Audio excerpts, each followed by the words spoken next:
Eles responderam: alguns dizem que és João Batista, outros Elias, e ainda outros que és um dos profetas do passado que ressuscitou. E vocês, o que dizem? Perguntou. Quem vocês dizem que eu sou? Pedro respondeu: o Cristo de Deus. Amém? Pode se assentar. Jesus fez: quem as multidões estão dizendo que eu sou? A multidão não sabia quem ele era. Um é João Batista, outro é Elias, outros falam que você é profeta passado. Aí ele faz a pergunta para o discípulo: e vocês, o que vocês dizem? Quem vocês dizem que eu sou? Aí Pedro pega e responde: tu és o Cristo, Filho de Deus. Respondeu certo. Porque eu quero te dizer que Jesus sabia quem ele era. Jesus sabia quem ele era e para que ele veio aqui nessa terra. E você? E você? Você sabe quem você é? E você sabe para que Deus colocou aqui nessa terra?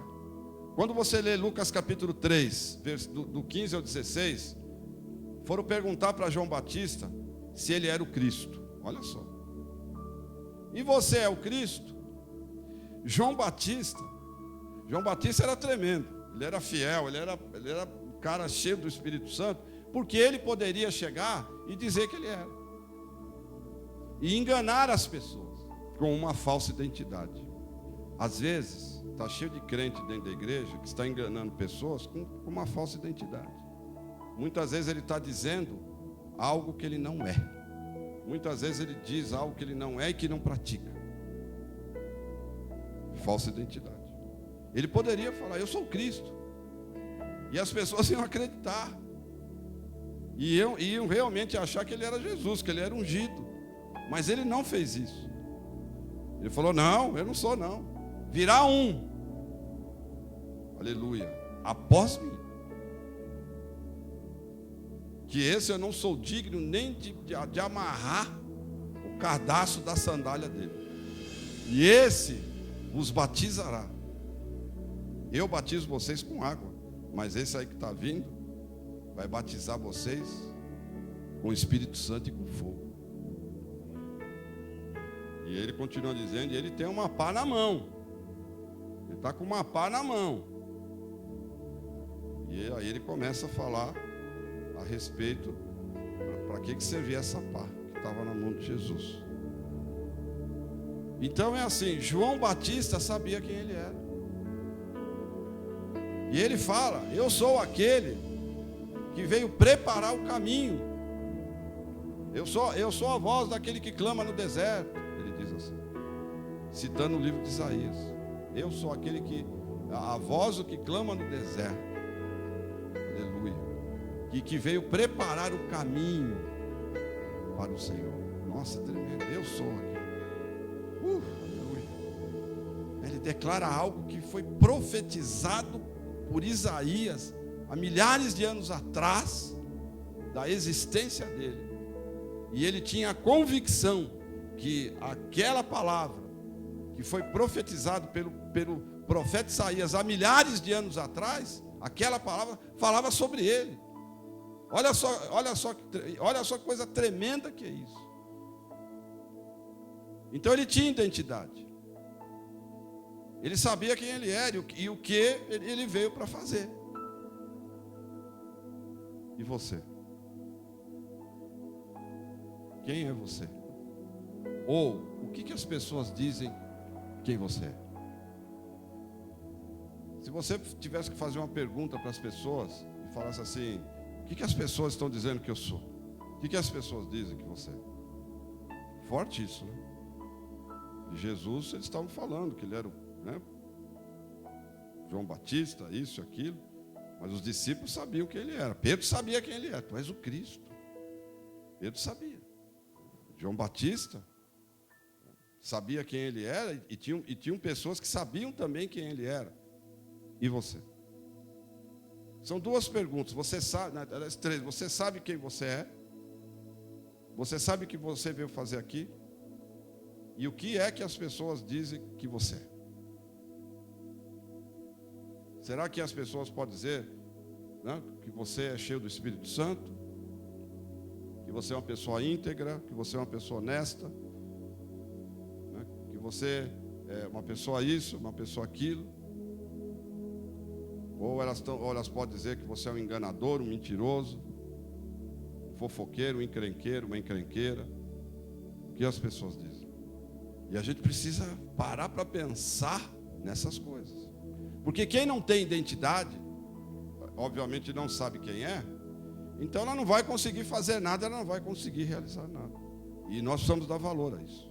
Por isso que Deus lembrou Davi: olha, você era um pastor, agora você é rei. Você era um pastor, você não era nada, ninguém dava nada para você. Hoje é diferente. Hoje você é rei. Hoje as pessoas te respeitam. Algumas podem até falar mal de você, isso não importa. Importa quem você é. Aleluia. Você sabe que o Espírito de Deus está me dizendo que existe uma questão muito forte. E isso atrapalha muito a vida de pessoas quando você começa a se incomodar o que é que as pessoas pensam de você. Tem muita gente que se enrosca nisso. E elas acabam se incomodando. A questão não é o que as pessoas pensam, mas sim o que Deus pensa a teu respeito. É isso que importa para mim. Nós temos que dar o nosso testemunho, nós temos que ter identidade, nós temos que... as pessoas têm que falar algo de nós e têm que falar algo bom de nós. Mas a questão não é essa. A questão é, o que importa é o que Deus pensa de mim. Essa é a questão. E não nos deixarmos, né, de ser incomodados com aquilo que os outros ficam pensando, o que eu sou, o que eu deixo de ser. E se você ainda está assim, que venha a cura hoje para a tua vida, em nome do Senhor Jesus Cristo, para que isso não seja mais um enrosco na sua vida. Mas a questão é essa questão, né, de que Deus falando a Davi, no que ele havia transformado Davi, né, e ele continua depois falando com Davi, né, com referente a outras coisas ali. Mas eu acho tremendo, né, esse pedaço dessa passagem, porque isso fala muito, muito pessoalmente comigo, né, eu te tirei, né, de um lugar, porque você também foi tirado de um lugar. Você também foi tirado de um lugar, foi trazido para outro. E o lugar, é óbvio que você que Deus te trouxe, é um lugar de bênção. É um lugar diferente. Mas para que eu possa reconhecer isso, eu preciso saber quem eu sou. Eu preciso ter uma identidade. Porque senão eu vou ficar vagando por esse mundo sem cumprir com aquilo que Deus tem para a minha vida, porque eu não sei quem eu sou. E muitas vezes eu começo a fazer algo que eu não tenho que fazer. Porque quando eu tenho identidade, quando eu sei, como João Batista sabia quem ele era, Jesus sabia quem ele era, os profetas sabiam quem eles eram. Então o que eles faziam? Eles executavam aquilo a qual Deus os chamou para fazer e para ser. E com você não é diferente, comigo também não é diferente. Eu sempre digo, eu sei para que Deus me chamou, e eu vou exercer isso. E eu vou cumprir com isso, eu oro por isso, eu me entrego a isso. E deixo que a unção de Deus venha sobre a minha vida, para que eu possa realizar, e realizar com poder, com fruto, com autoridade, aquilo a qual Deus me chamou para ser. Porque eu sei quem eu sou. Eu descobri quem eu era. Porque muitas vezes nós queremos ser aquilo que Deus não nos chamou para ser. Muitas vezes nós queremos realizar coisas que Deus não nos chamou, irmãos, para ser. E muitas vezes essas pessoas estão em posições erradas. Em posições erradas. Né? E muitas vezes fazendo, obviamente, coisas erradas e coisas que não produzem, coisas que não vão dar fruto, né, na vida das pessoas e nem na sua própria vida também, porque não sabe quem são. Então, por isso, nós precisamos saber. E quando nós descobrimos quem nós somos, nós vamos realizar aquilo ali. Seja na área secular, seja na área ministerial, eu vou executar aquilo, porque Ele me chamou para isso. Você vê que João Batista, o que ele veio para preparar o caminho do Senhor, e ele declara isso. E é o que ele estava fazendo, levando as pessoas ao arrependimento. Ele estava preparando o caminho para Jesus vir. Ele estava preparando o caminho para Jesus. Como? Pregando, levando as pessoas ao arrependimento, e ao batismo ali de arrependimento, a se arrepender dos seus pecados. Pagou um preço por isso. Porque João Batista era o tipo do homem que ele não era aquela pessoa de jogar um pano morno em algumas coisas, não. Quando ele tinha que falar, ele falava. E ele falava até na frente das pessoas. E ele perde a cabeça dele por causa disso. A cabeça dele foi cortada justamente por causa disso. Porque ele declarou o pecado de Herodias na frente de todo mundo, falando que ela era adúltera. E ele lançou na cara dela isso. E isso machucou ela, que ela ficou com tanta ira. E nós falamos sobre ira hoje, aqui de manhã. E ela ficou com tanta ira que ela queria a morte de João Batista. E pediu que cortasse a cabeça dele. Então ele sabia quem ele era. E exercia com autoridade, com poder e sem temor aquilo a qual Deus chamou ele para fazer. E ele tinha unção para isso.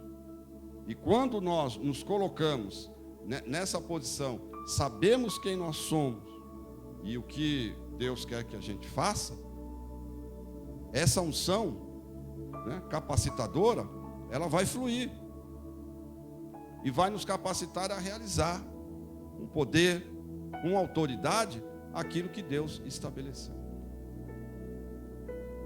É assim que funciona, é assim que nós vemos na Bíblia, na vida de homens que reconheciam quem eles eram e sabiam quem eles eram o que eles vieram para fazer. A unção estava sobre eles. E eles fluíram debaixo de uma unção. A unção fluía tão poderosamente sobre eles que eles puderam executar tudo aquilo que Deus os havia chamado para si. Quem você é?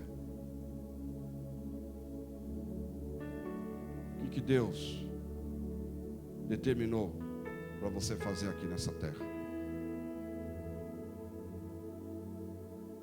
Se você não sabe, você precisa descobrir isso. Porque senão você não vai conseguir. Você não vai conseguir. Muitas pessoas, às vezes, elas acham que elas indo para um outro ministério, isso acontece muito hoje em dia, elas acham que elas vão conseguir esse objetivo. E na realidade, muitas vezes, elas vão para outros ministérios e muitas vezes elas são colocadas em posições que Deus não chamou elas para ser. E aí não dá certo. Aí não vai fluir. E vou repetir, isso vai ser prejudicial tanto para a pessoa, e tem sido prejudicial tanto para a pessoa, como para aqueles a qual elas estão ministrando.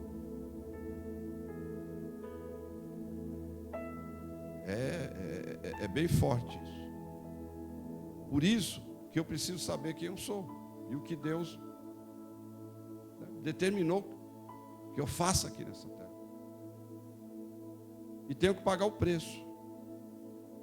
Tenho que pagar o preço para que eu possa exercer com poder. E hoje muitos não estão fazendo, podem até saber quem são, mas não estão fazendo porque estão numa posição completamente errada. Não estão capacitados, não estão aptos, embora saibam, mas não estão capacitados e não estão aptos por Deus, pelo próprio Espírito Santo de Deus, para executar, para fazer, para realizar. Por quê? Porque estão no posicionamento errado. E a responsabilidade é muito grande para poder exercer e para poder fazer aquilo que Deus nos chamou. Eu creio que o Espírito de Deus vai fazer algo aí na sua vida. Eu creio nisso. Porque é chegado o tempo da igreja se despertar, da igreja poder se despertar, para poder cumprir, irmãos. Cumprir com o chamado. cumprir com aquilo que Deus tem para a sua vida, repetindo, tanto na vida secular como na vida ministerial. É chegado o tempo, né, daquilo que Deus determinou para a sua vida, aquilo que Deus, né, te escolheu para ser. É chegado o tempo, eu creio nisso. Mas tudo vai depender de você. Tudo vai depender de você. Tudo vai depender de você. Porque quando Deus chamou e chama João Batista, você vê que João Batista, ele aceita o chamado e ele foi levado para o deserto. E o seminário de João Batista foi no deserto. Ele ficou o tempo todo no deserto lá, comendo, né, gafanhoto com mel e vestido de uma roupa de pele de animal. E ficou lá o tempo todo no deserto. Até que ele apareceu, pregando aonde? No deserto também. Então você vê que João Batista, ele não saiu do deserto. Ele continuou. Porque esse era o chamado dele. Esse é o ministério dele, no deserto. E muitas vezes, até por não conhecermos a nossa identidade e aquilo que Deus tem, nós acabamos não aceitando desafios. E acabamos querendo escolher como é que eu vou realizar o meu chamado. E passo a escolher. O negócio dele era no deserto. Não operou um milagre. E foi chamado por Jesus o maior profeta. Não operou um milagre. Não tem um milagre registrado por João Batista. Um milagre sequer. E foi chamado por Jesus como o maior profeta. Jesus declarou isso. O chamado dele era no deserto. Você vai pregar no deserto. Eu vou te preparar no deserto e você vai pregar no deserto. E era isso aí. E hoje em dia, vou repetir, muitas vezes as pessoas querem escolher como é que elas vão exercer o chamamento delas. É Deus que escolhe. Eu duvido que hoje, nos nossos dias, eu duvido que muitas pessoas, se Deus chamasse para pregar no deserto e ficar lá no deserto, queriam. Do jeito que as coisas estão hoje em dia, as pessoas escolhendo lugares para pregar, as pessoas determinando valores para pregar, pessoas escolhendo hotéis, o modo como elas vão, né, se hospedar. Muitos escolhendo igreja grande para pregar, não querem pregar igreja pequena. Então, eu creio que nos nossos dias seria muito difícil isso. E são poucos mesmo nos nossos dias que estão aceitando o modo de Deus, que estão aceitando realmente o chamado de Deus. São poucos os que sabem quem são, sabem o que Deus quer que faça, e do modo que Deus quer que faça. São poucos. Estão aceitando esse desafio. Jesus sabia a identidade dele, sabia o propósito que Deus havia trazido ele aqui, e sabia que ele veio aqui para morrer. Ele sabia disso. Ele veio para morrer. Operação de milagres e outros acontecimentos que tiveram na vida de Jesus faziam parte do chamado dele. Mas o propósito genuíno, verdadeiro e real era morrer na cruz. E ele sabia. E ele não se recusou. Ele aceitou o modo que teria que ser. E foi até o final. Renunciando ao seu desejo, renunciando à sua vontade, renunciando ao seu eu, ele foi até o final. Ele sabia disso. Então, ele cumpriu com aquilo que Deus tinha. E não escolheu, de forma alguma, né, o modo que seria. E você vê a vida dele, de Jesus Cristo, você vê Jesus já sofrendo, né, até dentro da barriga da mãe dele. Porque até para nascer ele foi rejeitado por pessoas. Aliás, o Espírito de Deus está me dizendo que até o processo, né, digamos, da formação de Jesus dentro, né, da barriga de Maria já foi num processo dolorido, né? Porque ela já teve que aguentar muita coisa para aceitar o chamado de Deus. É outra, que aceitou o chamado sabendo das consequências. Tremendo isso, né? Aceitou o chamado sabendo das consequências. Que ela ia sofrer, que ela ia passar para cumprir com aquilo que Deus havia estabelecido para ela. Não fugiu, não escolheu como deveria ser. Como muitos às vezes, eu aceito o teu chamado, mas se for assim, eu preciso ter um carro, eu preciso ter dinheiro, eu aceito o teu chamado, Senhor, mas eu preciso primeiro resolver algumas coisas. Eu aceito o teu chamado, Senhor, mas eu preciso de multidões para me verem pregando.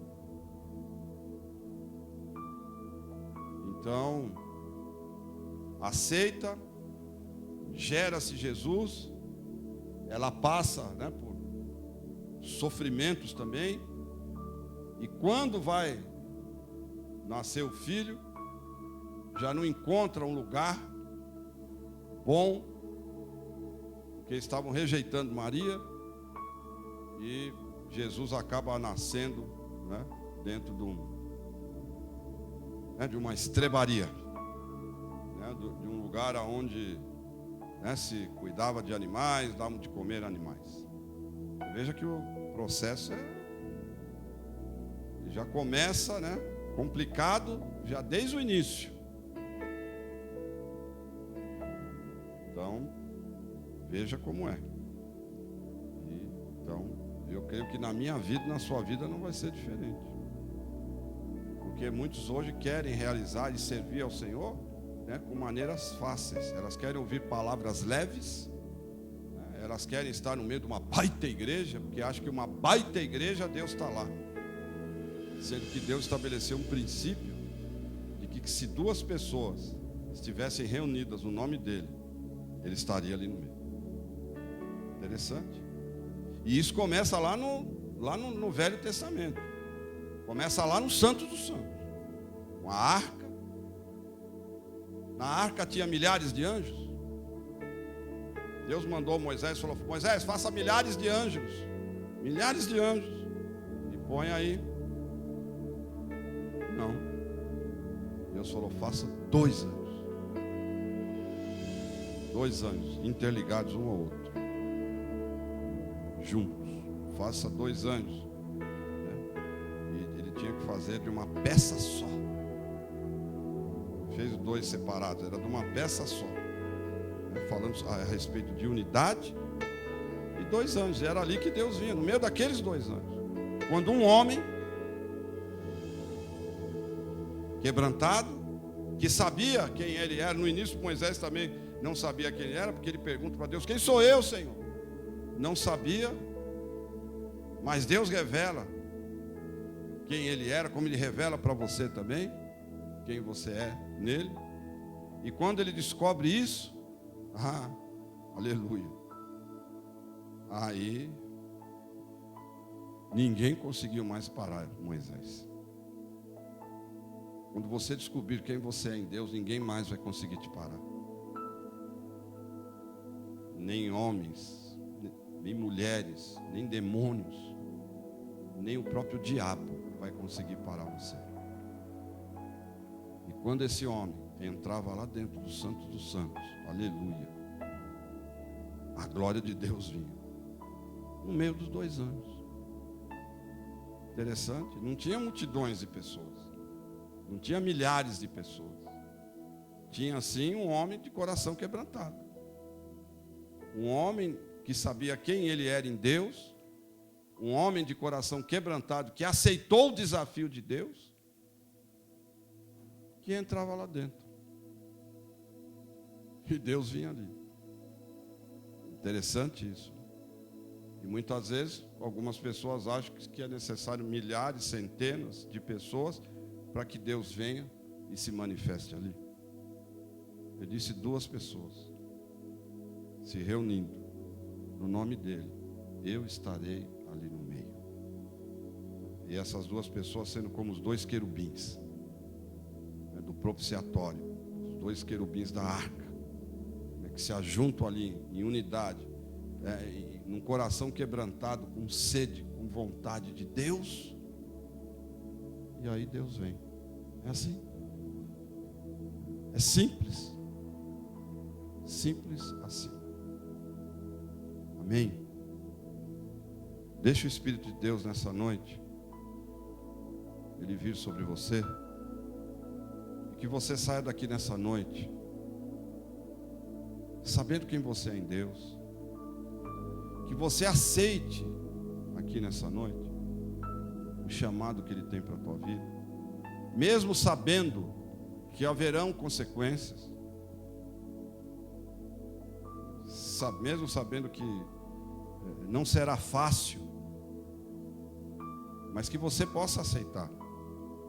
E eu tenho certeza absoluta que a unção de Deus será derramada sobre a sua vida.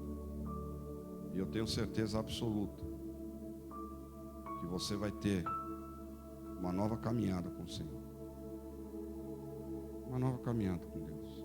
Mas a gente vê aqui que existe um preço. São poucos que são escolhidos. Eu espero que você esteja no meio desses poucos. Você se ajunte com esses poucos que foram escolhidos para você realizar aquilo que Deus tem. Amém?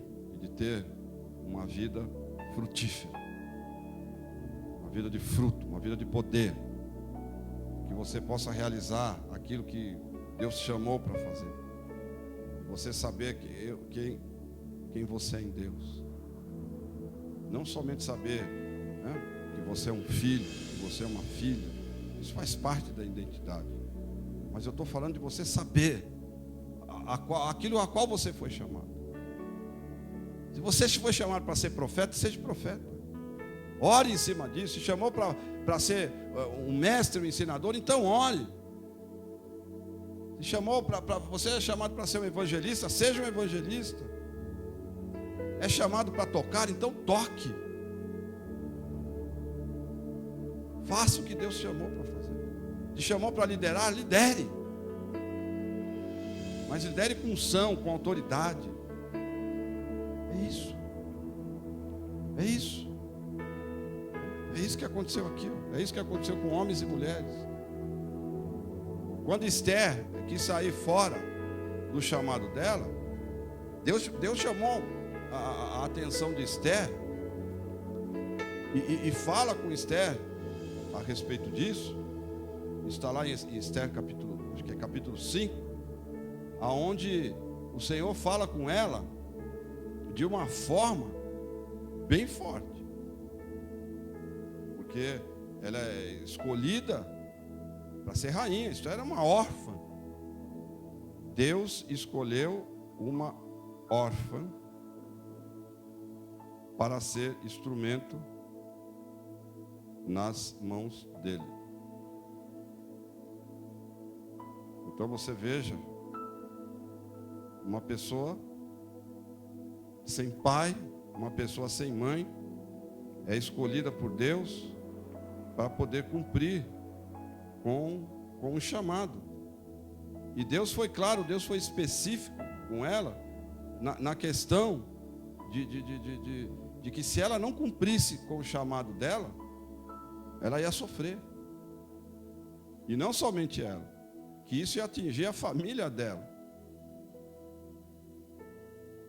E foi avisado para ela: Esther, será que não foi para esse tempo que você chegou ao trono para ser rainha? Esther, se você não fizer, está escrito lá, Deus vai achar outro para fazer. Só que você não vai escapar, você vai morrer. E a sua família também. Deus fala isso lá para ela, dizendo: foi para esse tempo que você chegou nessa posição. Foi para esse tempo que você chegou nessa posição. E ela, glória a Deus, se despertou nisso. E aceitou a repreensão, a palavra profética que veio, né, como uma repreensão para ela, para poder chamar a atenção dela, para que ela pudesse exercer. Era o tempo dela exercer. E ela foi colocada nessa posição de rainha, não somente para ela ser rainha, para viver bem. Não, tinha um propósito, porque Deus é um Deus de propósito. E quando Deus coloca uma pessoa a um lugar, existe um propósito. E esse propósito não é só para a pessoa poder usufruir né, da sua posição, mas sim para abençoar pessoas e para o cumprimento de um propósito. Senão você vai morrer, a tua família vai morrer, você vai ser atingido, você não vai escapar, Esther. E ela se despertou a isso, e se levantou em jejum, aceitou o chamado, e se levanta em jejum e oração para poder dar o início de chegar diante do rei, e diante do rei sem ser chamada. E ela poderia morrer por isso. O rei poderia chegar e falar: pode matar. É óbvio que isso não aconteceu, porque ela orou, ela jejuou, e a mão do Senhor estava sobre ela. Porque a mão do Senhor está sobre aqueles que aceitam o chamado, irmãos. A mão do Senhor vai estar sempre sobre a vida daqueles que aceitam o chamado, porque Deus sabe, né, que quando uma pessoa aceita o chamado dele com responsabilidade, aceita realmente o chamado dele, ele sabe que haverão consequências, e que a pessoa sofre essas consequências por causa dele. Então a mão do Senhor vai estar sobre as pessoas. E a mão do Senhor estava sobre Esther. E o rei aceitou, né, ali a vinda dela sem ela ser chamada por ele. E abençoou. E ela conseguiu o intuito. Ela conseguiu o intuito dela, né? O intuito a qual Deus havia estabelecido para a vida dela. E ela teve sucesso. E ela teve sucesso. Veja só, né? Porque ela descobre, na realidade, a sua verdadeira identidade. Quem realmente ela era em Deus. Aleluia. É tremendo isso. E conseguiu. Conseguiu. Então, nessa noite, aceite o desafio. Aceite o chamado de Deus, aquilo que Deus tem para a sua vida, e seja aquilo que Deus te chamou para ser. Mas vá avante. Não se acomode. Porque Deus, eu estava lá na frente também, o Espírito de Deus me disse: Deus quer te levar avante, Deus quer que você vá mais à frente, dentro do seu chamado, para que você atravesse fronteiras, irmãos, fronteiras espirituais, para você ser mais do que você é hoje, mais capacitado. É isso que nós precisamos ser. Podemos estacionar, podemos nos acomodar, a gente tem que ir além. E Jesus foi sempre fazendo isso com os discípulos, sempre levando eles além, levava sempre eles a ter novas experiências. Jesus sempre levou os discípulos, eles estavam sempre vendo e sendo participantes de novas experiências, para que lá na frente, né, eles pudessem ser muito mais ainda capacitados a realizar coisas maiores, como Jesus mesmo disse: vocês vão fazer obras maiores do que eu fiz. Vocês vão fazer obras maiores do que eu fiz. E realmente eles fizeram. Mas tudo vai depender de você. Você viu aqui comigo, né, em alguns exemplos, que sempre dependeu do aceite das pessoas. Elas aceitaram. Tiveram alguns que resistiram, como Moisés, sim, resistiram, mas aceitou. Então, é sempre, né, vai partir do aceite da pessoa, de realmente querer, né, ser aquilo que Deus a chamou.